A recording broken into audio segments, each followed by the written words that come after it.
Before I begin, I'm going to talk about the ideas of what is customization and the student voice, and then I'm going to present the technologies. But first, let's go over some ideas, some concepts about what is customization. As educators, I think we all customize our lessons.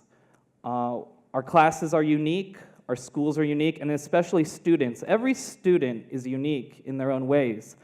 Thus, as educators, we need to find ways of connecting with them personally. And the best way to do this is to customize our lessons. We're provided with materials from schools, and while these materials are thoughtfully planned out, thoughtfully chosen, they don't always meet the student needs. So customization is one of the more important things. Oh, actually, I have a button. Did I lose it? Oh, okay. Here we go. So what is customization? Well, customization is allowing learners to learn at their own pace.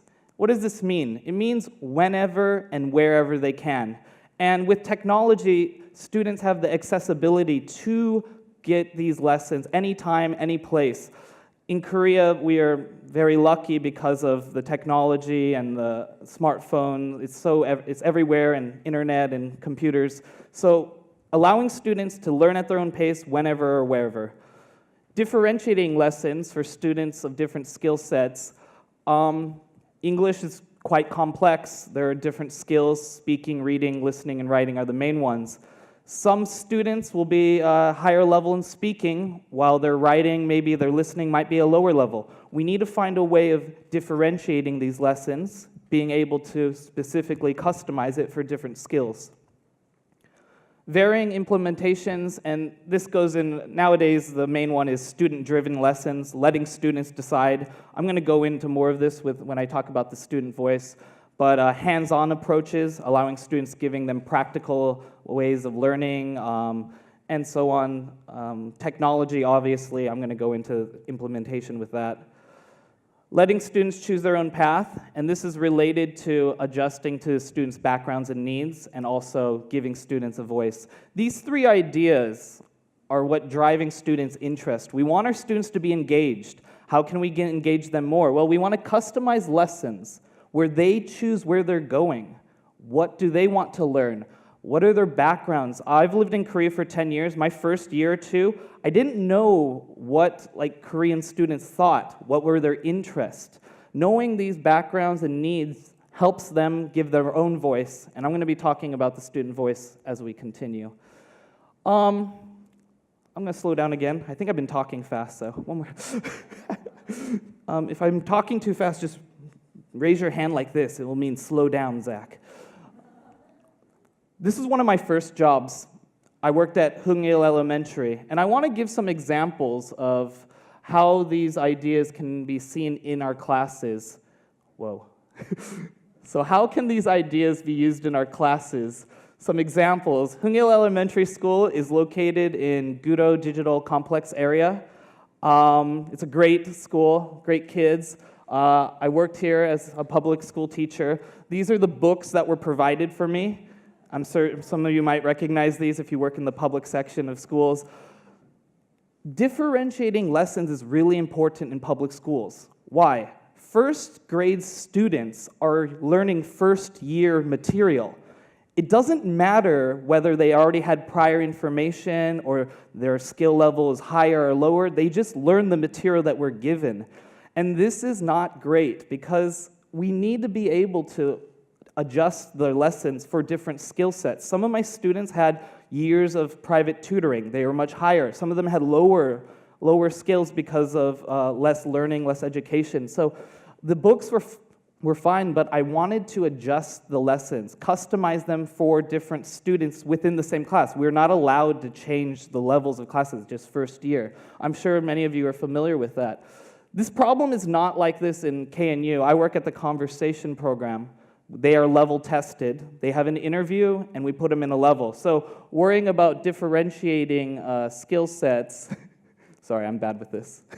Learning about differentiating skill sets is not a big deal. What we had to actually do in KNU, we want to know their path. Some students want to go to Samsung. Some students are going to exchange programs. Some students are learning for TOEIC or a variety of skills.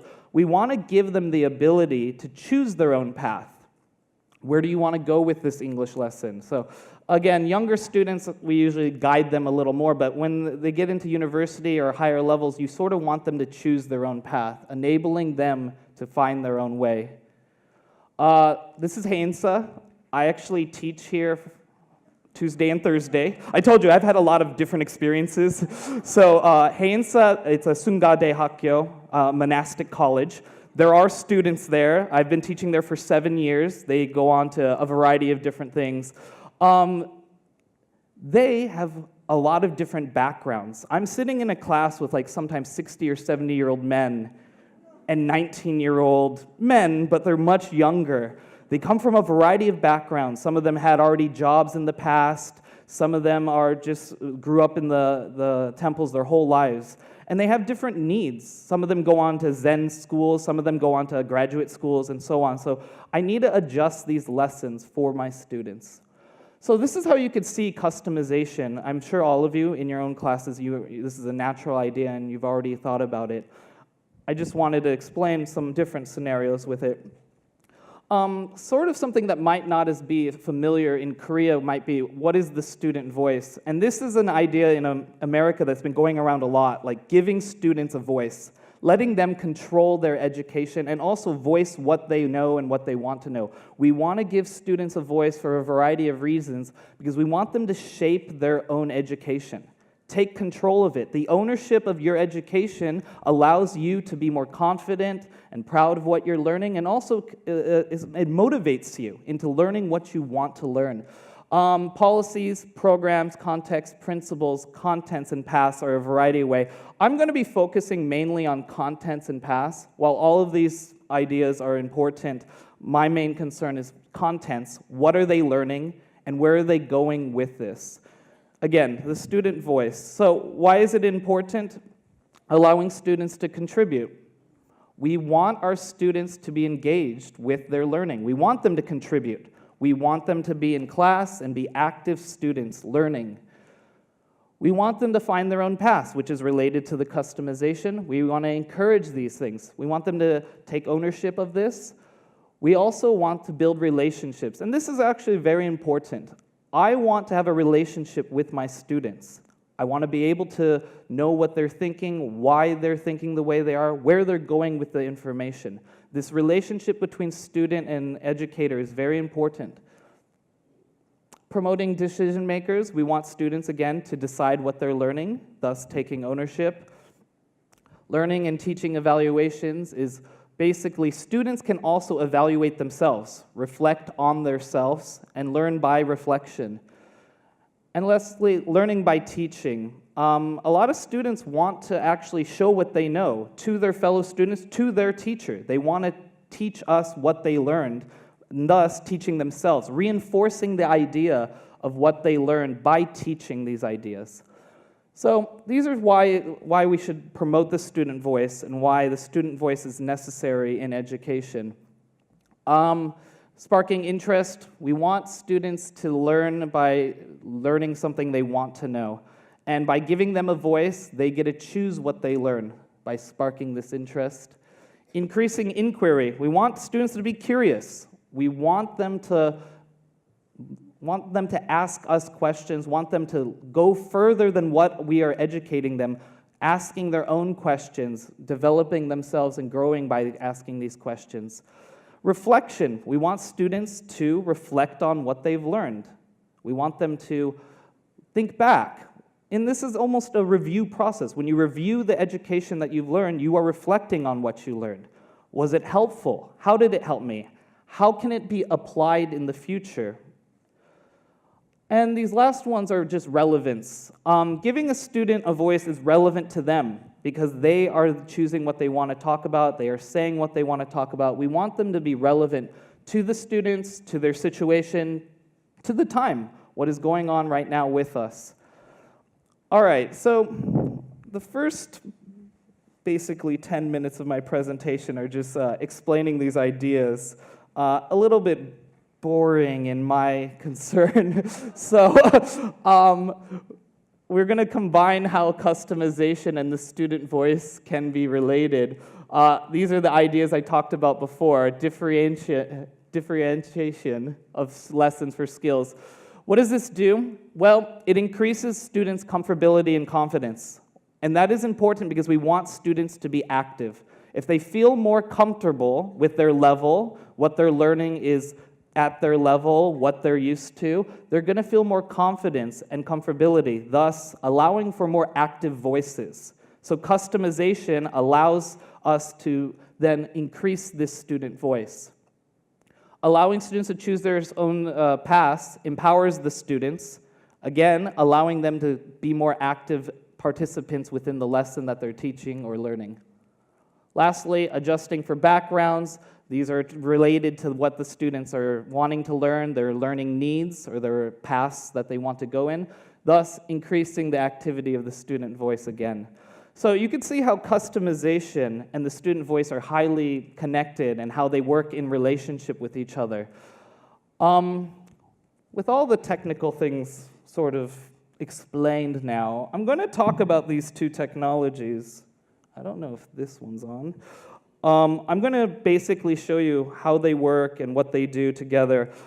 This is not done on PPT. This is like live, me doing it. So this is going to be amazing or really bad because it's going to be right now. So the first one I'm going to talk about is this technology called insert learning. I've been in contact with the founder of this technology. His name is Matt, and they're developing new tools and new ways. They're actually adjusting for a lot of different things. But what is insert learning basically? It allows you to take any web page and customize it. You can insert your own instruction. You can guide students where you want to go. There's so much information nowadays. We sometimes lose track of where we want our students to go, what we want them to do. And this technology allows us as educators to then guide them more. Let me show you an example. And again, they're adding more things onto this as we go on. This is a CNN article. Photographers capture the rise of South Korea's loner culture. Honjok, I think is what you guys call it. This is just a normal article on this topic, okay, for students sometimes. This is insert learning. You'll notice on the left side there is this toolbar, and I'll explain what these tools do. And right now, it looks like the same lesson, right? You're looking at it. It's basically the same thing if I scroll down a little. But if you notice, if I scroll down here, you'll notice these are the things I added onto it. You'll notice there's a highlight of a word. There's a question inputted into the text. It's an overlaid extension. It allows me to insert my guided questions, what I want students to learn, what I want them to follow. It helps students keep track, because when they're reading, sometimes if you ask a student to read something, and then you ask them at the end, what did you learn? Tell me about this topic. They sometimes get confused. They lose track. But this lets me put the question in exactly where I want to. On top of it, again, if you look at this, this is the normal one, and then this is my highlighted and my questions that I put in. You'll notice I put in these questions and things like this. I'll show you in real time how this works. So this is an article. This is very relevant because, well, you know, this is about K-pop stardom offering a shot. This is from about 2 weeks ago, so October 6th, not far ago. The toolbar on the left right here, it allows me to do a few different things. One, highlight things. What do I mean by that? Well, this, for example, a shot at. A shot at. I can highlight it. This is sort of an idiom. A shot at, what does it mean? Well, students don't know. I could put a comment right here. I could say, oh, a chance at. Students will then see this. They can see this when they go into the thing, they'll click on this, and they'll say, oh, what is a shot at? I could teach them. It means a chance at. I could ask a question if I wanted to. I could insert different questions, a sticky note or a question. For example, I'm not going to read this with you, but if I were to insert a question, who is your favorite K-pop group? I could insert this question in. My students will see this. They're allowed to see this question. They're allowed to respond to this question in real time. this does allow, they've inserted, within the last month or two, they've actually added a new aspect of this technology called scaffolding. Scaffolding is basically, it allows you to choose a question. You can make your own question, but they're developing more scaffolding onto it. For example, identify the main idea of the text. So if you wanted to make it quicker, you can't think of a question, you could just choose a question. They've added this within the last 2 months. Like I said, they're still developing a lot of different things on this. This sticky note right here, if I wanted to add my own, for example, video, I already copied and pasted this from YouTube, but if I wanted to add a video, this is a BTS song. Maybe you're familiar, DNA? I don't know. It's very popular, I heard, nowadays. I could add a video. I could also add my own video, though. I could put in a sticky note here. I could record myself, talking to my students. Hey, what do you guys think about this? So it's a little bit, but I could record myself, hey guys, what do you think? Here, let me start it. Hey guys, what do you guys think of the BTS song, DNA? And I could use this video, and it will input it into it. So there it is. Weird, huh? So that's bad. That's not good. All right, I'm scrolling down now. So obviously, these things are really, it's engaging, it's customized. This function right here is for discussion. If you want other students to see their own writing. Let me show you, let me go back really quick. If I go into the lesson plans, let me just show you what it looks like for a student. So this is my classes, KNU English, The Rise of Loner Culture. This is one of my students. She gave me permission to show this. These are her answers to the questions I put. What is your opinion about Honjo culture? Do you embrace or avoid it? She'll answer the question, I embrace this. And why is this helpful for a teacher? Well, they're still developing. I've asked the founder, I'm like, how can I print this off easier? Right now, they don't have the function. I copy this, I paste it onto a Word document, I print it out, and then I edit it. And then I give it back for feedback to my students. They're still working on it. I've talked to the guy about it. He's trying to find a way where I could print it off in one motion. Right now, it's not capable. They're going to work on it. I can right now just copy this, paste it, and then I hand edit it. And they're working on improving this also. My conversation classes are not graded. They're optional. Students can just basically take the class for fun. So I don't usually give grades, but you'll notice they do have scores that you can input, and I don't give scores because just my program doesn't really care about things like that right now. So, but as a teacher, you can give a score and sort of tell students what they are doing right or wrong.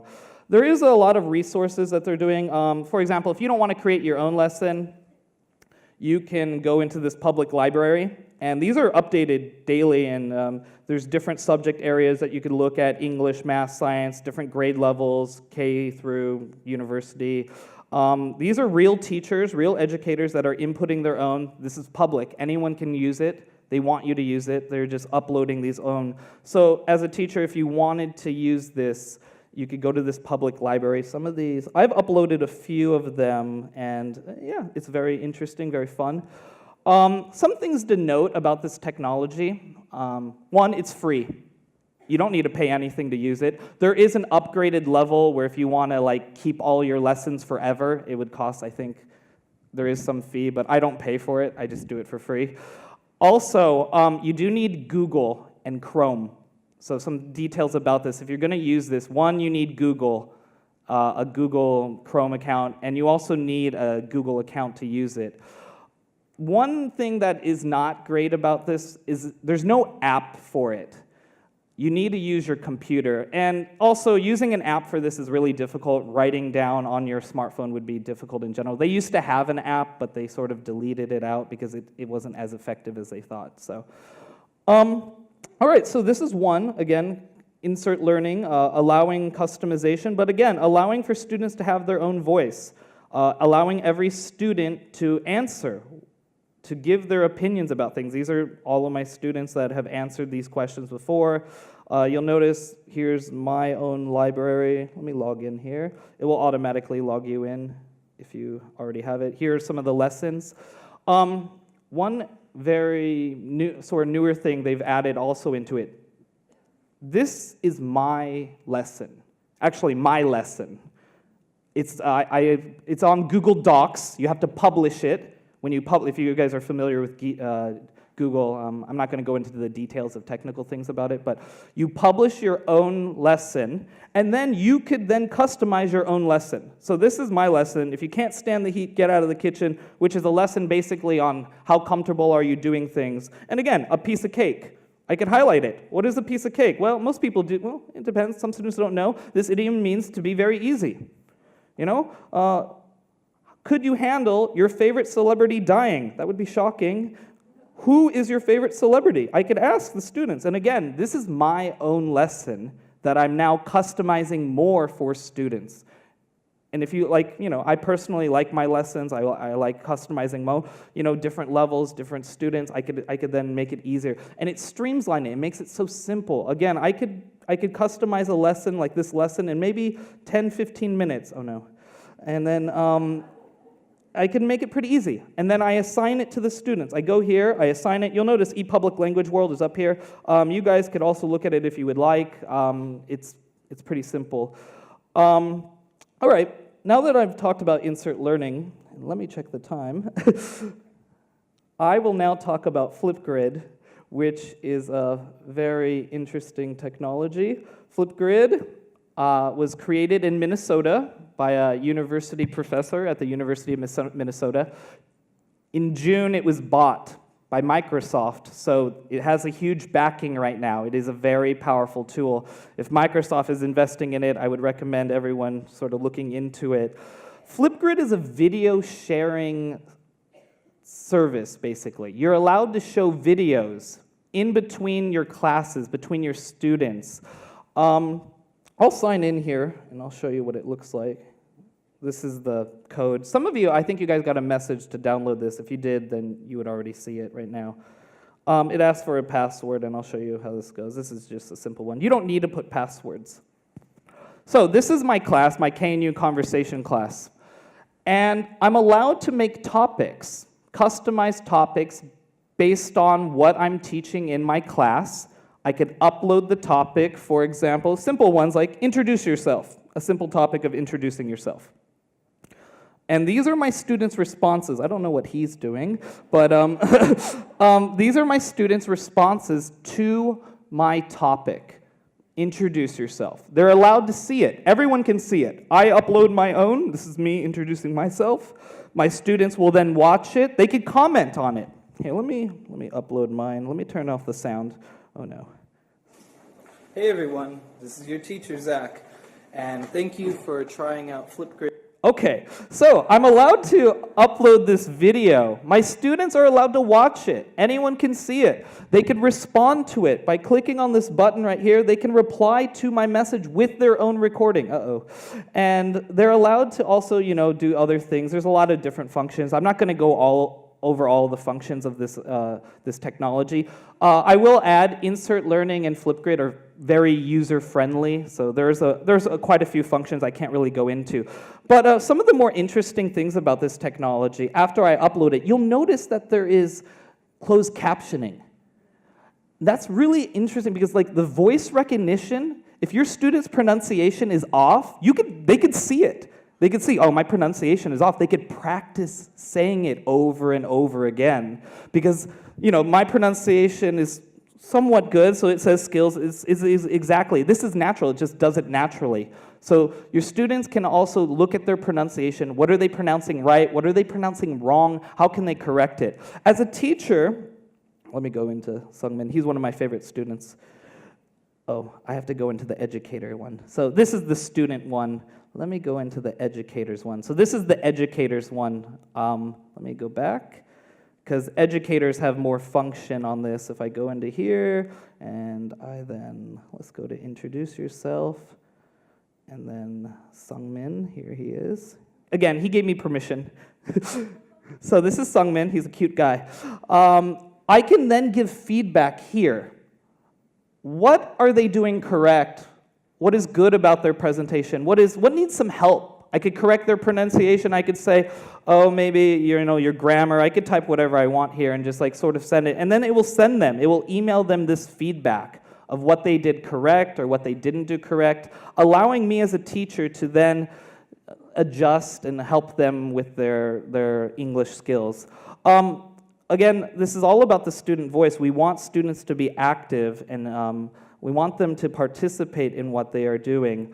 Let me show you if I make a grid, if I make a new topic, and let you look at what this looks like. So here's what it would look like. You create a new topic. Topic title, tell me about your favorite food. Okay, simple. A topic tip. And usually I use this to like start them off. Something simple, my favorite food is whatever, and then, or allowing that to happen. You could adjust the times. You could give them up to 5 minutes to speak. You could give them 30 seconds. And again, there's other things, topic display. Here's an interesting part that I like to utilize, the topic description and question. Obviously, tell me about your favorite food. Why do you like it? How often do you eat it? But here I usually put in like different things like, some vocabulary words to use. And then I could insert some words I want them to use, like spicy or salty and so on. Some advice. I could instruct them, giving them helping, sort of scaffolding the lesson for them. It depends on what level. Like, some students don't need this as much as others, but if it's a lower level student, you might give them more vocabulary. Tell me about your food is a pretty simple topic. If I wanted to make it more difficult, obviously I could talk about whatever I want.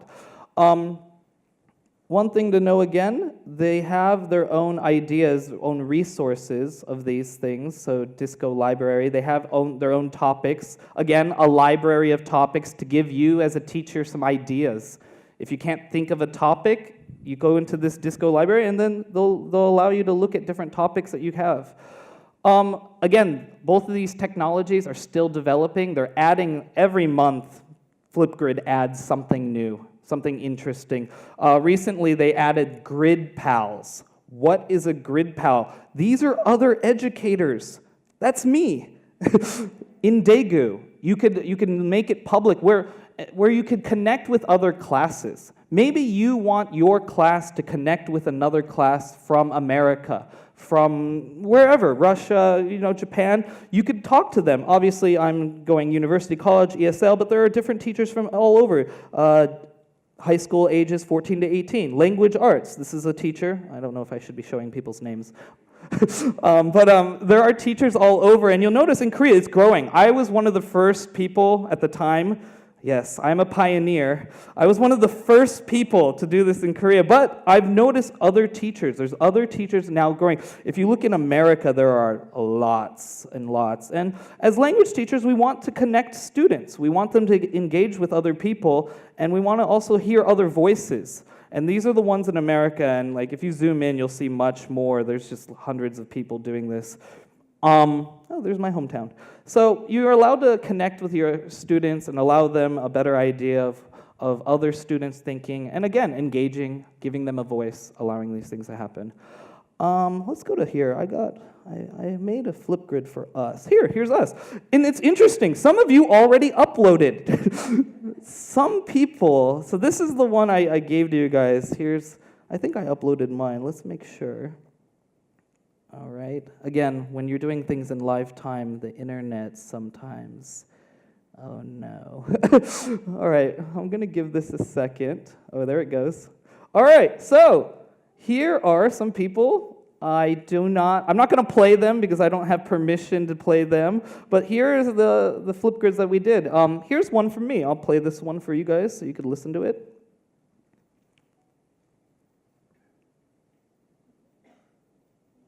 All right, the internet's moving a little slower than expected.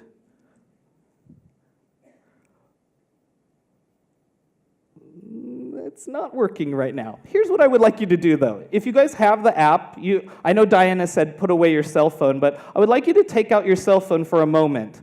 You could right now video record yourself. I want you to try to introduce yourself to us all. So take a moment, open the app, okay? If you don't know, here it goes again. It's the flip code. If you open the app, you're going to have to put in this flip code. It's called ePublic Language World, which is our thing. You put in this code in your app, and then hopefully it loads faster than this. Let me play mine again. Let me try mine. Oh, 113 views. Look, see, many people are... You could see how many people are watching you. Hello everyone. If you're watching this video, it means I have successfully finished my presentation. I want to thank you all again for coming and enjoying this time with us. I hope you gained some new skills that you can share with your other teachers and your students. Barbara and Mark were great presenters, and I'm sure you guys got a lot of knowledge out of this today. I want you guys to post your own video, introducing yourself maybe, if you want to ask a question or if you want to just say anything, reflect on what you learned today. It would be great, and we could share these memories together. I'll try to respond to most of the videos that we do or that you post, so please post a video. Thank you guys. All right, everyone. I would like to end by letting you take a moment. I hope you all post. You can see everyone's video also, so you could check out other teachers, maybe networking, giving your name, maybe your email, anything you want. I will be checking these videos. I'm going to try to respond to you all. Hopefully you guys take a moment, but I recommend taking a moment right now. If you take out your cell phone, some of you can now record. I am ending a little early, which means you will have lunch a little earlier. I'm sure you're hungry. Thank you all again for coming, and have a wonderful day.